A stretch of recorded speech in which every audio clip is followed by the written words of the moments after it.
Okay, welcome everybody to the third section. This is the part three of what we started, Robotics 101. And now here we're going to be expressing everything we've said, all the theories we've done in the first two parts, when we're going into them practical. So we're going to be dissecting three robots. We're going to be starting with the Fedex same-day delivery robot. We're going to be dissecting those three robots. Okay, and we're going to be exploring those robots. Okay, so I'm going to be sharing my screen. I'm going to be sharing my screen. We're going to start with the FedEx delivery robot. I'll be sharing my screen. So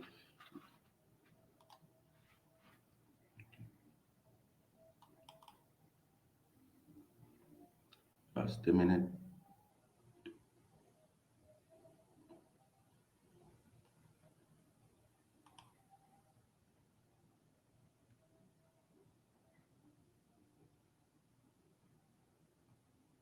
Okay, let's see.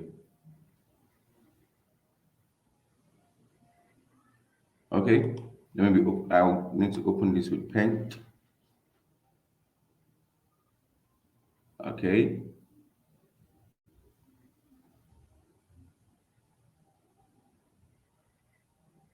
yes. Now, this is the FedEx delivery robot. So let's start. Let's start by analyzing everything. We could see, first of all,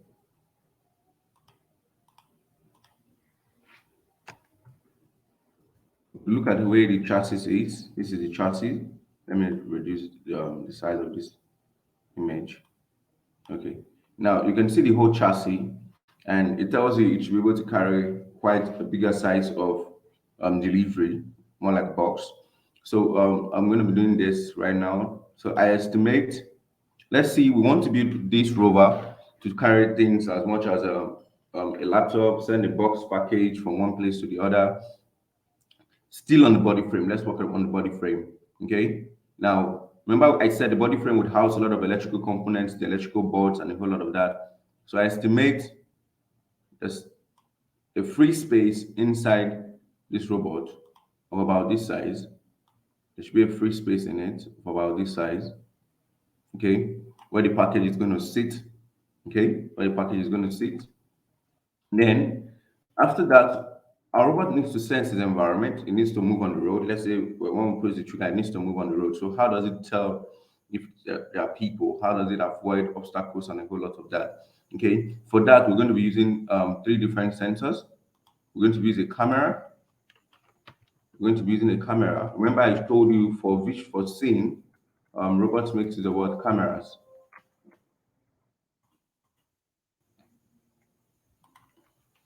We're going to be making use of a camera.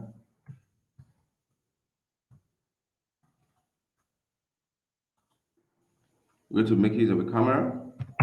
We're going to make use of now the camera is for us, is for you to see the environment, computer vision, and able to identify humans from animals, street lights, and a whole lot of other obstacles. We're going to be making use of LiDARs also and ultrasonic sensors.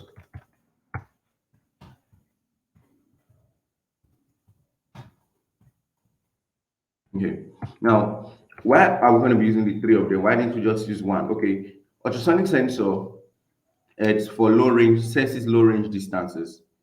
That's what ultrasonic sensor is for. So you could build a simple robot or simple self-driving vehicle and all of that, obstacle avoidance rover, and equip it with ultrasonic sensor. Yes, you could do that, and it will work very fine. But first of all, it's used for low range distance, and it has a lot of limitations. Okay. Now, when you're walking on the road, you don't just detect, you don't just sense if someone is close to you or not. What if the obstacle in front of you is a wall? Do you understand? What if it's something like a barricade that you should turn away from? Our world is far more than just obstacle or not obstacle. Okay, you might be walking and you go towards a table. It's far more than obstacle or not obstacle. We need to know the type of obstacle it is to know how best. It might be something that you might need to cross over. It might be a staircase or something. Something might need to cross over. But if I just using ultrasonic sensor, it's just obstacle or not obstacle, turn away or not turn away. But we need to make resense of the real world. We need to get an image of the real world, and that is where LiDAR comes in. Now, ultrasonic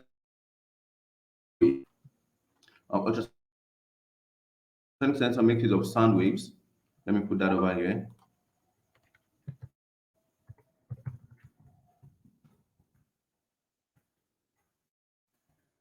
Uses sound wave. Okay. So, for those of you who have not seen what an ultrasonic sensor is, let me get an image of one. Let me get an image of an ultrasonic sensor. I'm going to explain different ultrasonic sensors.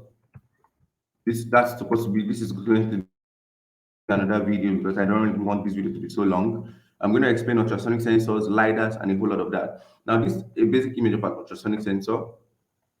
Let's go over to images. Now, what it does is it has a transmitter and a receiver. It has a transmitter and a receiver. Okay. It sends sound waves out. Now, what happens? How does it detect if there's someone in front of it? Okay. When there's something in front of it, that stuff would lead to a reflection of sound wave. Now, the reason why you hear echo, why you can hear echo, is because when you speak, it releases sound wave. The sound wave is being released, compressed air. Obstacles around you reflect those waves. When they reflect it to you, that is when you hear echo. If they absorb the sound, then there is no echo. So ultrasonic sensors work by releasing sound wave, ultrasonic sound wave, not just the regular sound wave we hear. So you don't expect now. When you look at the human ear, there's a particular frequency that we do not hear, and there's a frequency that we hear. So ultrasonic sensor uses a frequency that is far higher than what we hear. Okay, so that's how it works. Now LiDAR. Let me go back to LiDAR sensor. LiDAR sensor use the same principle as the ultrasonic sensor. However, this time it's constantly rotating and it creates a 3D view. Okay, it sends LiDAR works uses sound wave, while ultrasonic sensor uses light wave. What happens is it keeps sending out light waves. Light waves keep moving out. Let me get a simple LiDAR sensor emitting, and to get the visual stuff for it, emitting light.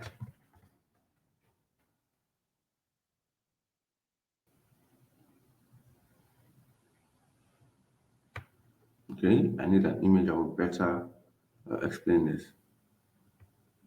Okay, look at this. Now, the sensor, what it does, it releases lasers out, and just the same way the ultrasonic sensor receives the reflection. That is how it works. However, it's placed on a spinning mechanism. It's placed on a spinning mechanism. So I'm going to get fetch of how LiDAR sensor work.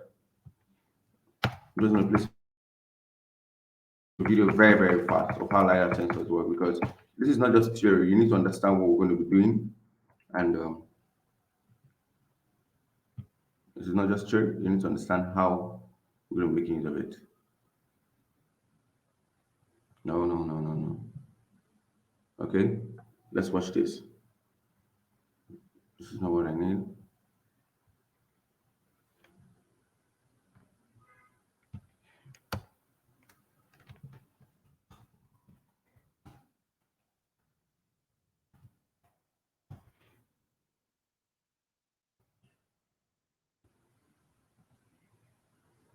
Okay. What I'm going to do, I'm going to get a video of it, and I'll get a link and put in the description below. I'll get a video of it and put it in the description. I really don't want this video to be extra long. I want us to focus on the major things. However, as I was saying, what LiDAR sensor does is it emits light wave, laser beams of light, just the same way ultrasonic sensor releases sound wave. Now, if you observe this particular vehicle, let me make it of this. You could observe beams, lasers coming out of the top. That is where the LiDAR is. That's where the LiDAR is. It releases a lot of light beams. Now, while it's releasing the light beams, it's being reflected back to it. So there's a computer on it that helps to create a 3D image of the environment. Now, ultrasonic sensor doesn't give you that 3D image, but LiDAR sensor, with LiDAR sensor, you get a 3D image of the environment. It reflects light waves, so it measures the rate at which it's being reflected and uses it to create a 3D image of the environment. Now, as you can see, prior to the ultrasonic sensor, if we want to see know the environment, is this a car that we're close to or this? Into when we have a 3D representation of the environment, it will help us to better navigate and build our robots in a more sophisticated way and to be able to do a lot of things. Okay, so that's why we're going to be using LiDARs also. Okay, stated there we're going to be using LiDARs. Now, camera gives us a 3D view also, and not just that, it's far from that, more than that for us. For us, we're going to be using the camera also for as a security measure. I'm going to be coming to that. I'm going to be coming to that. Okay, we're going to be using the camera as a security measure. This is what we're doing is using, I think, a very wonderful thinking approach. If I was to build a robot or were to build this robot together, it's exactly what we're going to be thinking about. Okay, camera, LiDAR, ultrasonic sensor. Then yes, it has to use a microcontroller as the brain. As the brain. It use a microcontroller as the brain. Okay. Now remember we said something about the body frame. The body frame houses everything. Okay.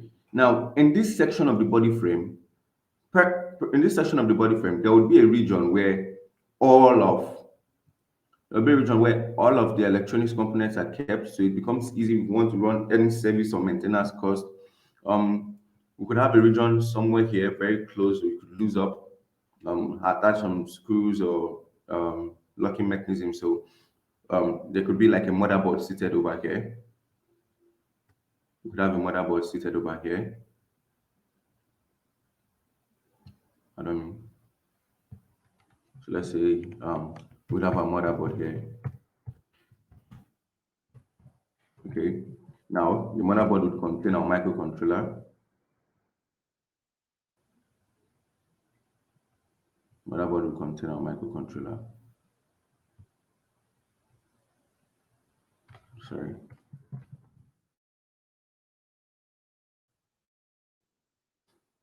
Okay. The motherboard is going to contain a microcontroller over here.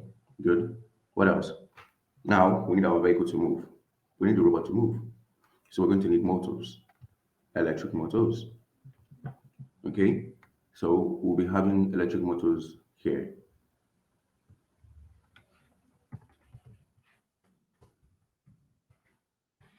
A lot of electric motor right here. Okay. Now we need it to have enough torque. We need to have enough torque, so we should be able to carry things. So we should be using um,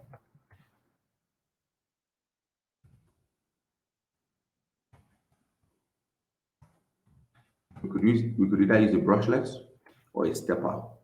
Okay. We either use a brushless motor or a stepper motor. Now while we're going to be using these two, they have much higher torque than regular DC brushed motors.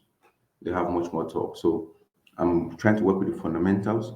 I'm building this as though we're just making use of elementary components. Okay. Now we're going to get good wheels, which remember the wheels fall under the category two of what? Category of what? Effectors. The electric motor falls under the category of what? Actuators. This is the actuator we're going to be using. Microcontroller, which is the brain, correct. Now the wheels, these wheels falls under what? Effectors. Remember what said about effectors, right? Good. Now these cameras fall under what? Sensors.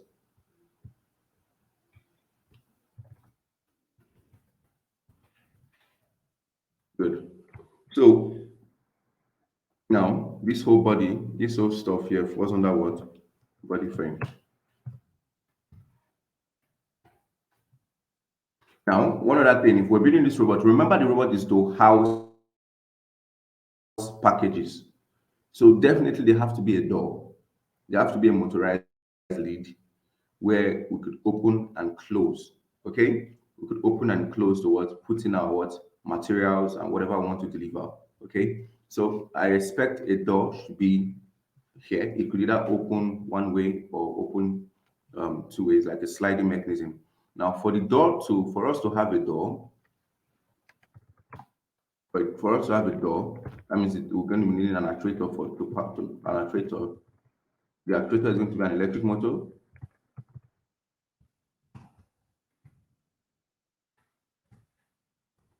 Okay, we're going to have a door, an electric motor, with belts and a whole lot of things to allow it to what slide open and slide close. Now, aside one of the things the door is going to be providing for us is security for our package inside.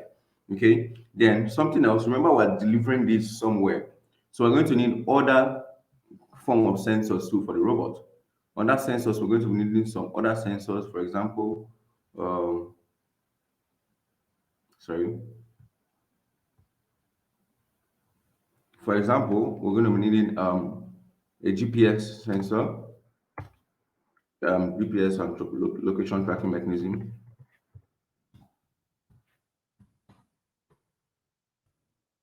GPS and location tracking mechanism. Okay. What else? Now, the GPS and location tracking mechanism will enable us to know where it is exactly, and robots to know its position, how far it needs to go. You understand? How far it needs to go to where it needs to go. Okay. Under the electric motors, we talked about the actuator. Yes, and that sensor that is going to be needed is we're going to need encoders for the wheels. This will be able to enable us to know how fast the robot is going and a whole lot of that. Another thing we're going to be needing is I would like us to have a GSM module. Now, the GSM module allows us to what make calls. Okay, so I will want a situation where when the robot gets to you, it could place a call to you or a text message to you. Now, what would allow us to do that is what the GSM will do. So this would be for calls and messages. It will be for calls and text messages. This is where we'll be needing GPS, the GSM module. Sorry about that. So right now, we just successfully did what? Broke down this whole robot. These are the fundamental parts of the robot. Okay. Now, the kind of GPS module they used, we really don't know, and it's only a research away. It's only a few research away. For now, we really don't know. Now, the type of camera they used, we don't know, but it's a search away. But we definitely know, looking at this robot from this whole class, you definitely know that all of these things are present in this robot. Now, how does the robot work? The robot has a camera, a LiDAR, and an ultrasonic sensor that tells it its position. Okay, this is where it is. Is there something in front of it? How do I need to go? The LiDAR gives it a 3D view of the world and it starts moving. When an obstacle comes in front of it, let's say a boy runs in front of it, or there's a traffic light or something, or a vehicle, whatever it is, whatever obstacle, whatever change in the environment, the camera and the LiDAR would notify the brain. They will send that message to the brain. The brain would send the message to the what? To the wheels. Okay, slow down, stop, turn back, take a turn, and whatever. Okay, what have you? While all of this is happening, the GPS location is telling it where to go at a particular time. It's sending the message to the brain. This is where we are. This is where we need to be.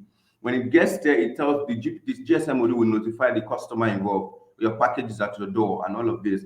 Then when it does that, when the customer comes out, the customer will need to receive his package. Maybe let's say for security measures, we're sending a text message with a code to the robot, and the robot will need to input it on the screen. Okay, we need to input it on the screen here. Let me just put a box with a screen. Let's just say we have a screen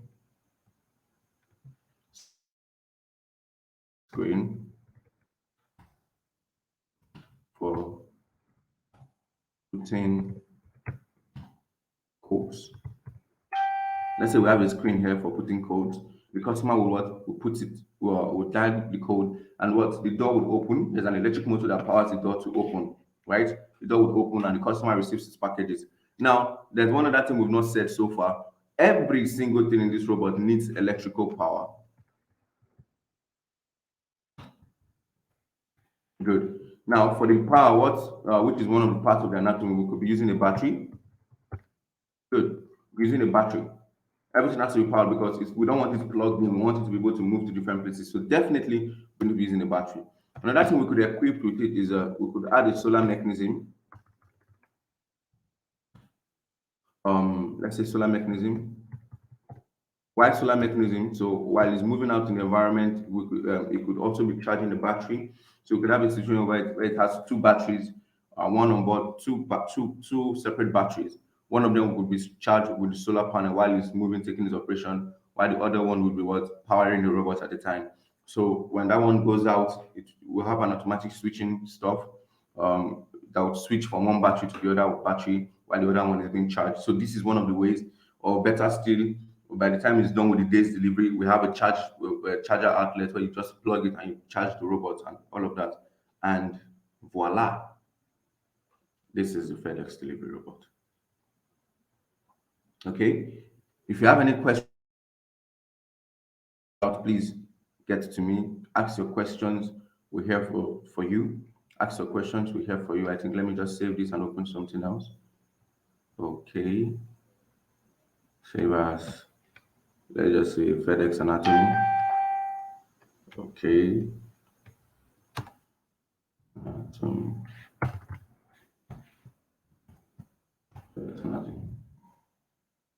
Okay. Let me see if I can get another image. Let's see. FedEx. Delivery. What? Oh, let's look at this. Or this. Let's look at this. Remember what we said about the motorized door, right? Good. Wonderful. Now, I want to zoom into this image or get another one I could zoom in. One with the door.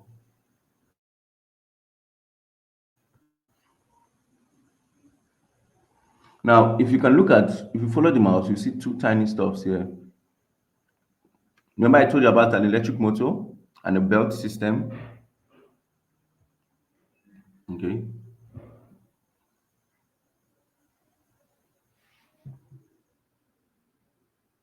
So definitely we have two electric motors or possibly one that would rotate clockwise and anti-clockwise to close the lid.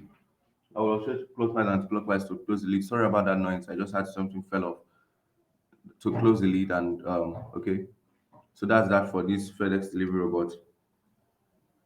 So back to our slide, we've done the anatomy. So if you have any question on this or there's something you did not understand, please feel free to ask. For now, we're going to be going to the next robot we're going to be analyzing today.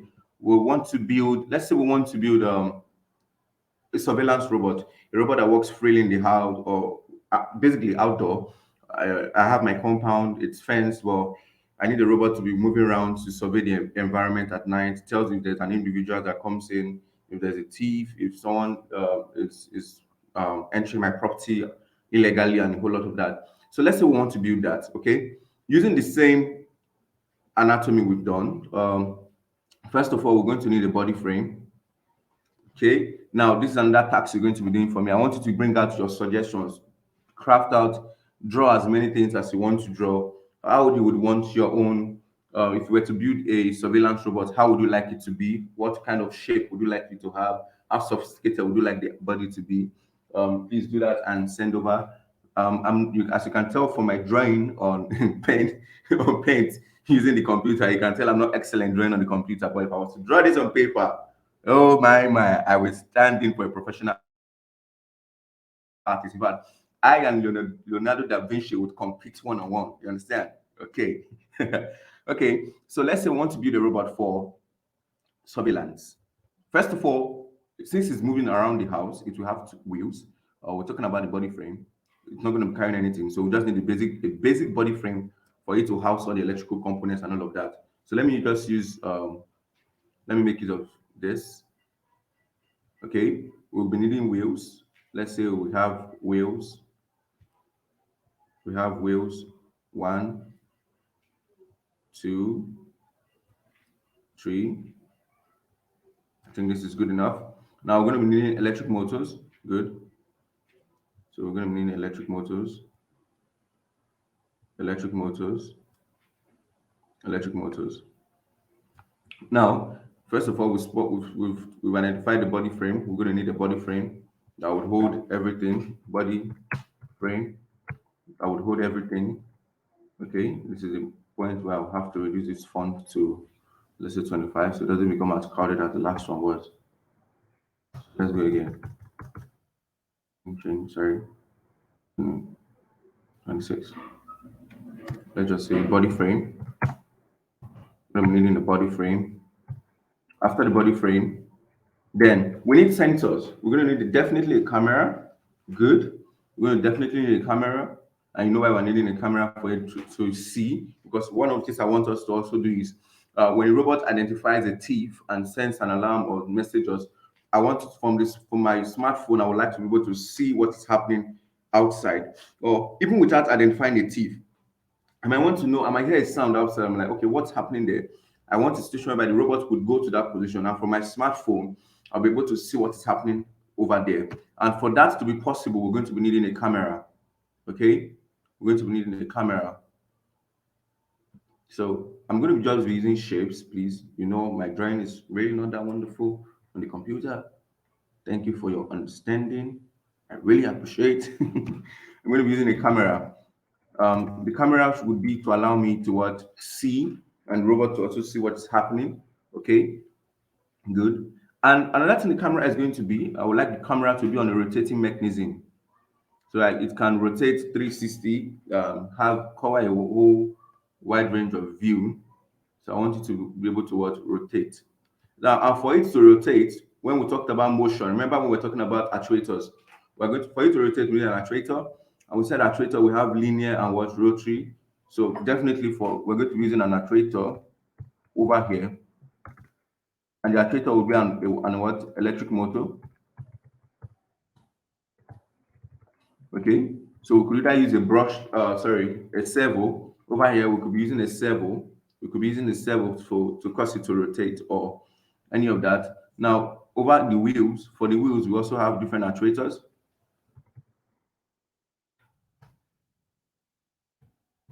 Actuators for the wheels, okay, and we could make use of a brushless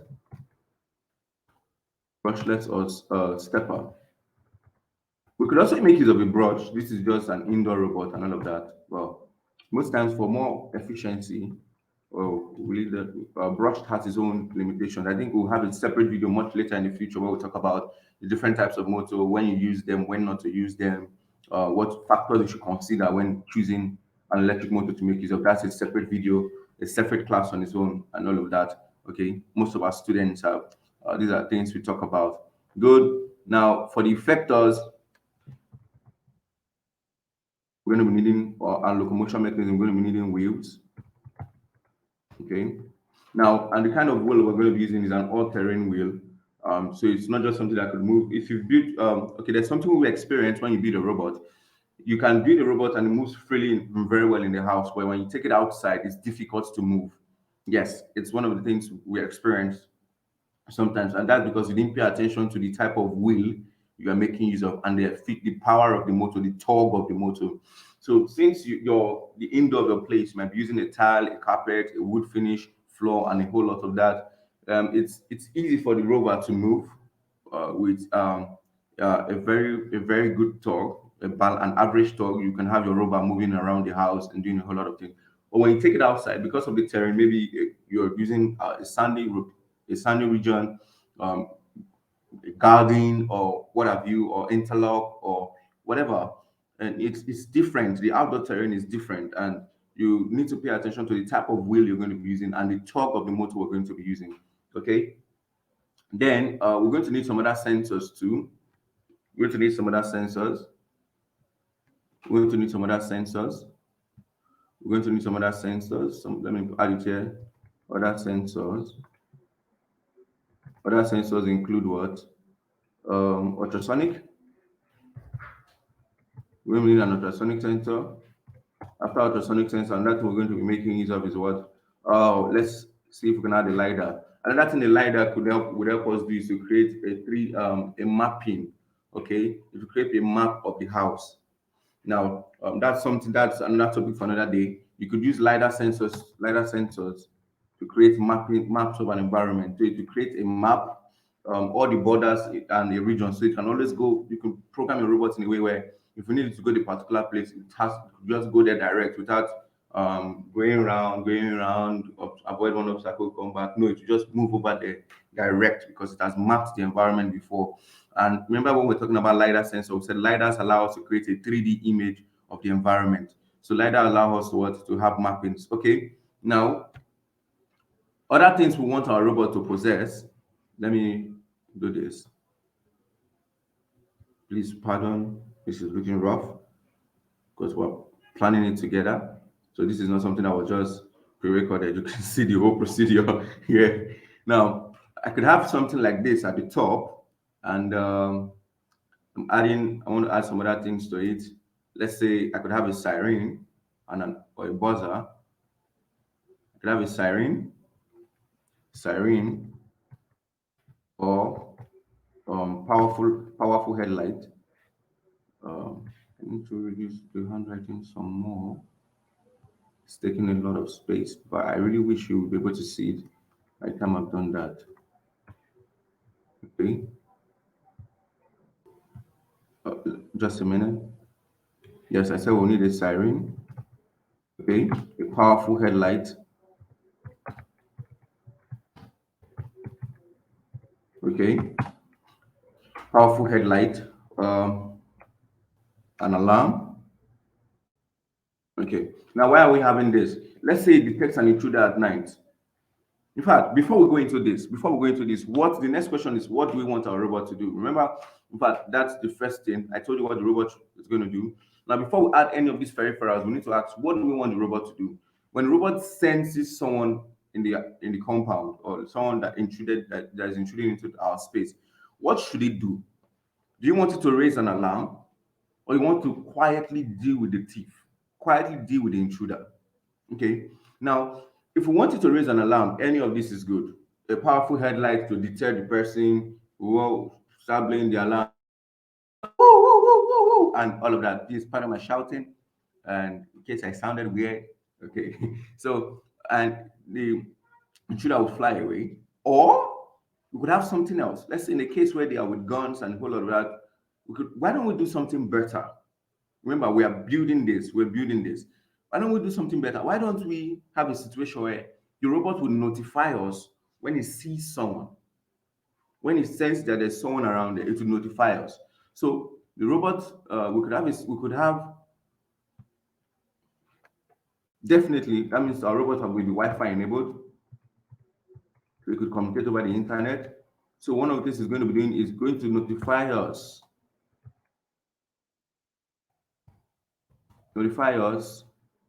send us a live feed of the intruder. Good. Another thing we could do, imagine you're not around, you could have emergency security numbers, you could have your emergency numbers, you could have a rover, a pre-programmed message. Your rover could dial 911 direct, or whatever emergency service you're using. In Nigeria, we don't use 911, we have something else we use. I know people from Kenya, Ghana, you have other things you use. India, you have other things you use. Canada. So whatever your emergency number is, you could program a robot. That means for us to achieve this, we're going to need a what? A GSM module. To what it's going to do is going to what? Call an emergency number. It could be the police, it could be anything you want, it could be a special squad. Okay, you could have the robot call an emergency number to come in immediately. So you saw the two approach you could take. We could take the sound to deter the criminal, blow an alarm, shine a powerful headlight on the person, capture his face. In fact, let's do something wonderful. Let's say we have a TV screen somewhere on the compound. Someone says I'm taking it extremes. A friend of mine is saying that's too extreme. Okay, let's say we have a big screen on the yard, big screen on the yard. So another thing our robot could do is while it captured the person and it's using any of the techniques, it would also post an image or video of the person on the screen. So the person is seeing himself, the big screen on the yard, to other neighbors seeing it. Seeing himself stealing. What can deter a criminal than that? You went to rob a compound and there's a big screen, there's a robot that's rovering around. In fact, we could even do the robot in a way where it's even much more tiny. In fact, when we start going to biomimetics, you could decide to build your own robot in a way where it takes the form of a creature. You could take the form of a spider, a bird, or just anything. You could even camouflage it. Those are other things that you could do. But this is the fundamental, the basic building block. Okay, then let's talk about the battery. Let's talk about the battery because we're going to be using batteries. We're going to be using batteries, and we need a battery that could last long, so the rover could work around the day and go to the charging station at night. Sorry, work around night because it has to survey at night, then go to the charging station during the day. You understand? So we're going to be using battery for what? For power source. Okay. So is there any other question? Is there any functionality you would want to add to this robot? If we were to build this robot and put out to the market, what would you want it to do? What other functionality would you want it to have? Okay, and how would your body frame be? This is the way mine looks. It looks very weird. So you might have a wonderful design, wonderful something you want us to build. Please feel free to send it up to us. Okay, feel free to send it up to us. One more robot I would want us to build. One more robot I would want us to build. It's okay. Why don't we do this first of all? Let's okay. No, I don't want to give an expo. Okay, let's build one more robot now. First of all, let me save this as what surveillance survey survey robot. Okay, so let's have another one. And this one, let's say we want to build a robot for a shopping mall. I want a situation whereby if I go to a shopping mall, rather than me pushing my cart because it might be too heavy, too stressful, I want to focus on other things, pressing my phone and doing a whole lot of things.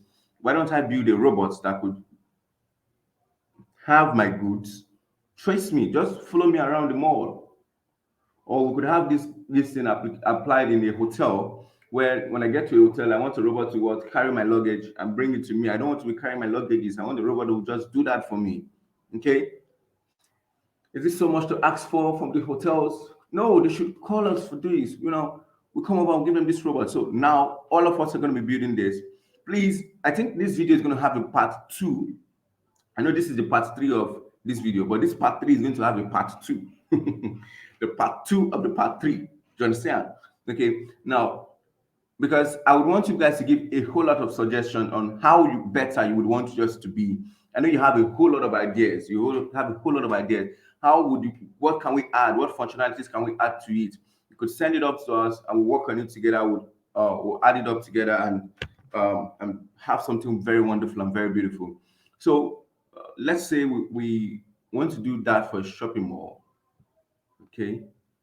Please pardon my free sketch. No, there are carts. Let's say this is a shopping mall cart. Yes, this is a shopping mall cart. Correct. Okay. Then it has this and this. Okay.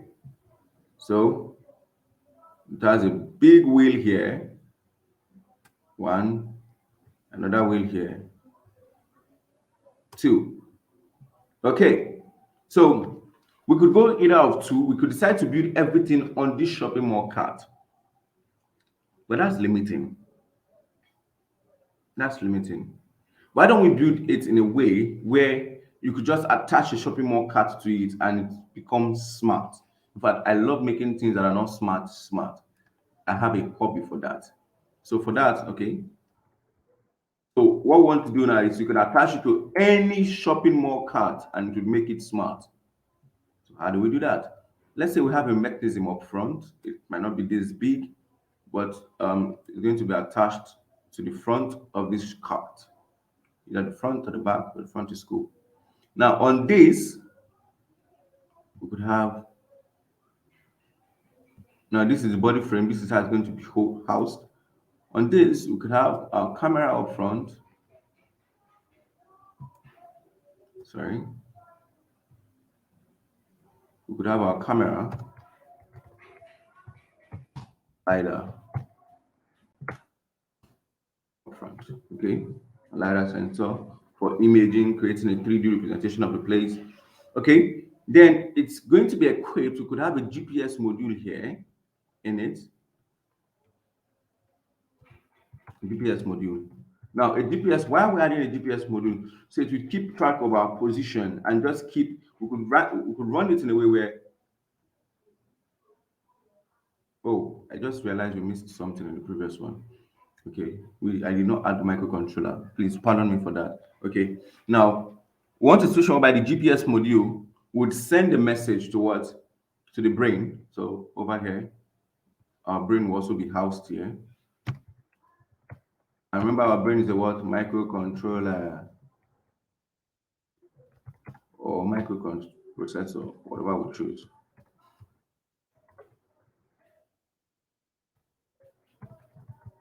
Okay, so the GPS module would program the robot in a way where the robot should maintain a, let's say, 1 meter distance, just 1 meter distance from the person.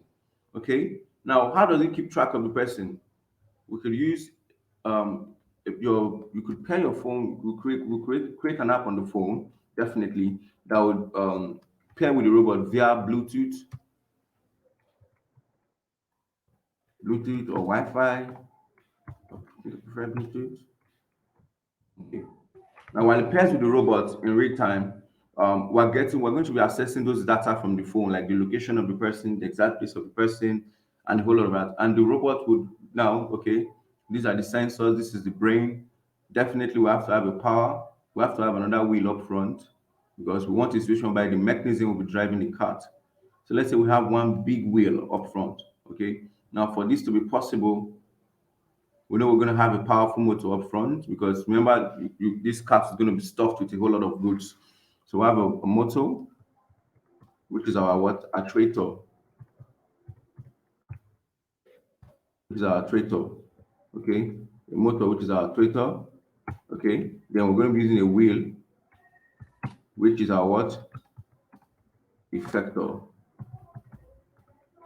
Okay. Okay. Okay. So now we're going to talk about the power source. Power source, we're going to definitely be using a battery. Power source, we'll be using a what?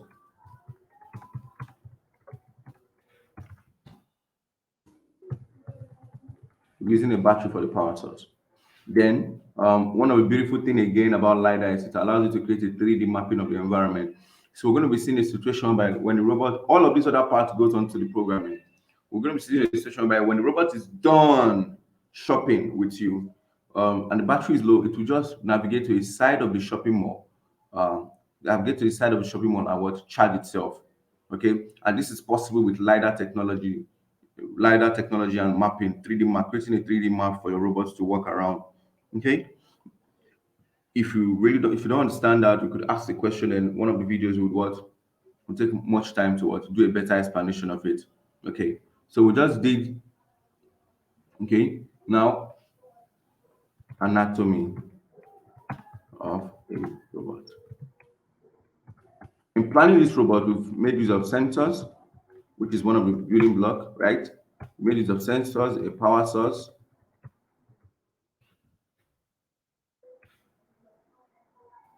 just a minute, a power source, a sensor, a power source. What else?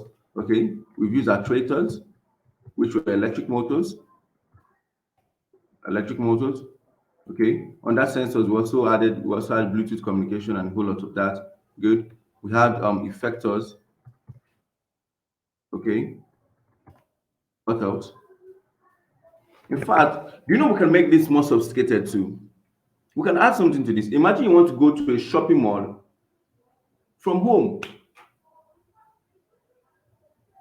When you sign into the shopping mall, trust me, it's going to look like magic. It's going to look like magic, but I think we could build that. Okay, when you log onto the website of the shopping mall, You just once you log onto the website and you sign in, a cart is being assigned to you, and you could use through the camera to what navigate the shopping mall to where there's milk. Then that way we'll not be adding. Let's say we can add a robotic arm. Oh, this is becoming more sophisticated. We could add a robotic arm to it. I'm just trying to tell you that whatever you can build is limit. There's no limit to what you can build if you can think it and have the right knowledge for it. Because now we've seen technology move advance. We've seen a lot of upgrade in technology. We went from sending letters to making calls and sending text messages via the air. From sending text messages, we've gone to video calls, and there's no limit to what technology is all about. There's actually no limit. Okay, so why should you limit yourself in what you think about? Imagine a shopping mall that allows you to do that. Okay, yes, we might. There are other questions that will come into the efficiency. Why not just shop and so on, dispatch? But let's just get creative over here first. Let's just get creative over here. We could attach something like a robot arm to this.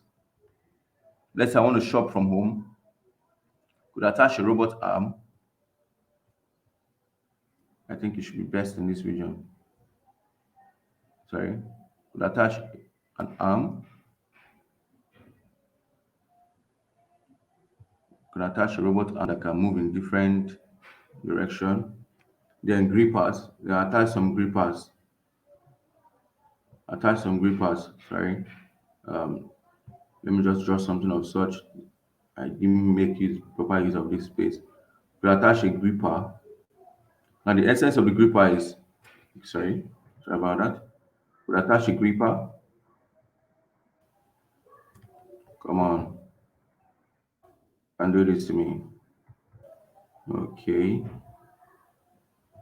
okay, okay. Let's say we attach the gripper. Please pardon my gripper. Okay. Now let's say we attach a gripper. So what happens is while I'm at the comfort of my home, browsing through the shopping mall, I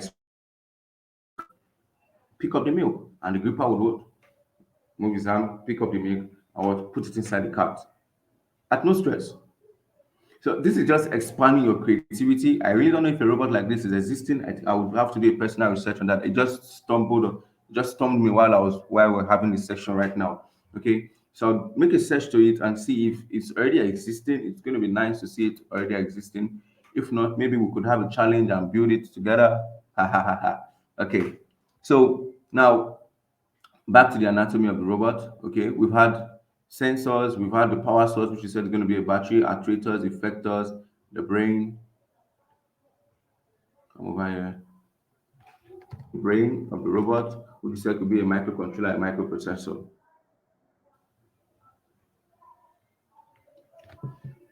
And this is what it takes to be a robot.